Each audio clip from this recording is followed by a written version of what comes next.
بسم الله الرحمن الرحيم في قلوبهم مرض فزادهم الله مرضا ولهم عذاب أليم بما كانوا يكذبون۔ ترجمہ کنز العرفان۔ ان کے دلوں میں بیماری ہے تو اللہ نے ان کی بیماری میں اور اضافہ کر دیا، اور ان کے لیے ان کے جھوٹ بولنے کی وجہ سے دردناک عذاب ہے۔ فی قلوبہم مرض، ان کے دلوں میں بیماری ہے۔ اس آیت میں قلبی مرض سے مراد منافقوں کی منافقت اور حضور پر نور صلی اللہ تعالی علیہ وسلم سے بغض کی بیماری ہے۔ معلوم ہوا کہ بدعقیدگی روحانی زندگی کے لیے تباہ کن ہے، نیز حضور اقدس صلی اللہ تعالی علیہ وسلم کی عظمت و شان سے جلنے والا مریض القلب یعنی دل کا بیمار ہے۔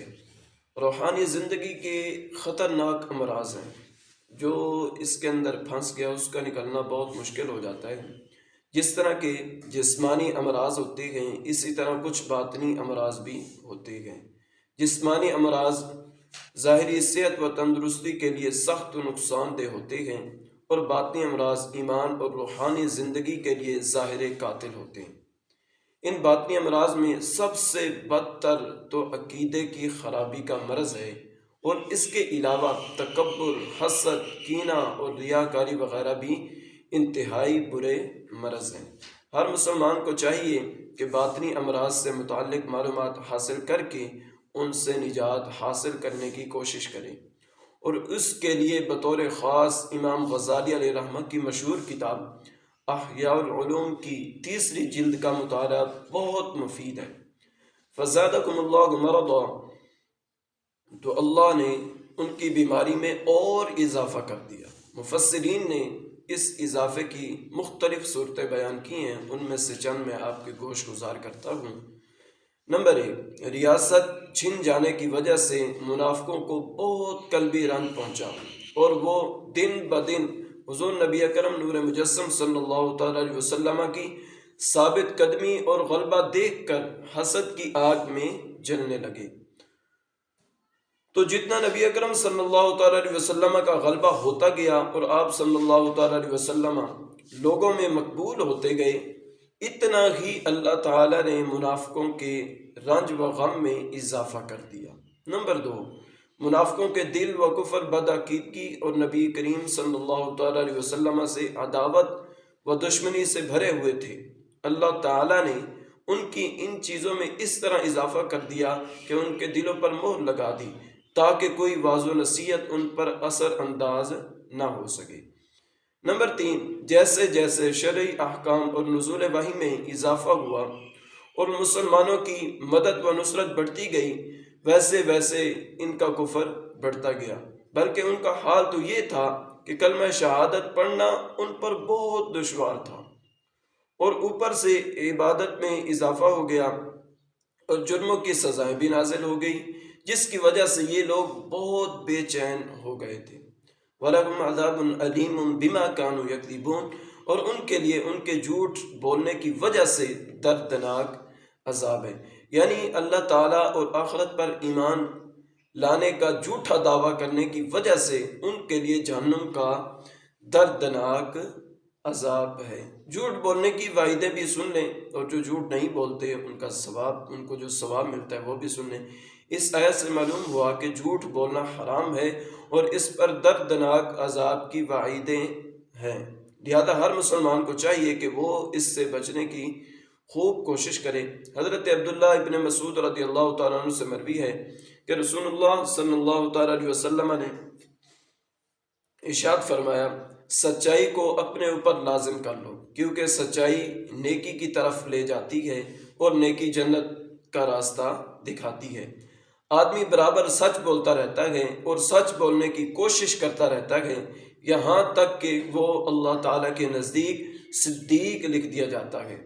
اور جھوٹ سے بچو، کیونکہ جھوٹ گناہ کی طرف لے جاتا ہے، اور گناہ جہنم کا راستہ دکھاتا ہے، اور آدمی برابر جھوٹ بولتا رہتا ہے اور جھوٹ بولنے کی کوشش کرتا ہے، یہاں تک کہ اللہ تعالیٰ کے نزدیک کذاب لکھ دیا جاتا ہے۔ ایک اور حدیث مبارکہ سماعت فرمائیں، حضرت انس رضی اللہ عنہ سے روایت ہے کہ حضور اقدس صلی اللہ تعالیٰ علیہ وسلم نے ارشاد فرمایا، جو شخص جھوٹ بولنا چھوڑ دے اور وہ باطل ہے، یعنی جھوٹ چھوڑنے کی چیز ہی ہے، اس کے لیے جنت کے کنارے میں مکان بنایا جائے گا۔ سبحان اللہ، سبحان اللہ۔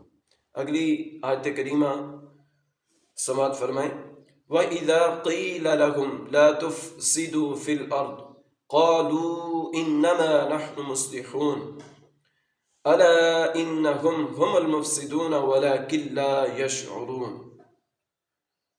ترجمہ کنز العرفان ہے، اور جب ان سے کہا جائے کہ زمین میں فساد نہ کرو تو وہ کہتے ہیں ہم تو صرف اصلاح کرنے والے ہیں۔ سن لو، بے شک یہی لوگ فساد پھیلانے والے ہیں مگر انہیں شعور نہیں۔ لا تفسدوا فی الارض، زمین میں فساد نہ پھیلاؤ۔ اس آیت اور اس کے بعد والی آیت میں ارشاد فرمایا کہ جب ایمان والوں کی طرف سے ان منافقوں کو کہا جائے کہ باطن میں کفر رکھ کر اور صحیح ایمان لانے میں پس و پیش کر کے زمین میں فساد نہ کرو، تو وہ کہتے ہیں کہ تم ہمیں اس طرح نہ کہو، کیونکہ ہمارا مقصد تو صرف اصلاح کرنا ہے۔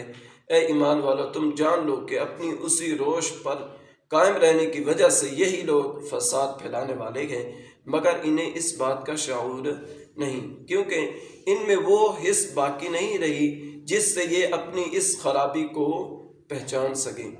منافقوں کی طرز عمل سے یہ بھی واضح ہوا کہ عام فسادیوں سے بڑے فسادی وہ ہیں جو فساد پھیلائیں اور اسے اصلاح کا نام دیں۔ ہمارے معاشرے میں ایسے لوگوں کی کمی نہیں ہے جو اصلاح کے نام پر فساد پھیلاتے ہیں اور بدترین کاموں کو اچھے ناموں سے تعبیر کرتے ہیں۔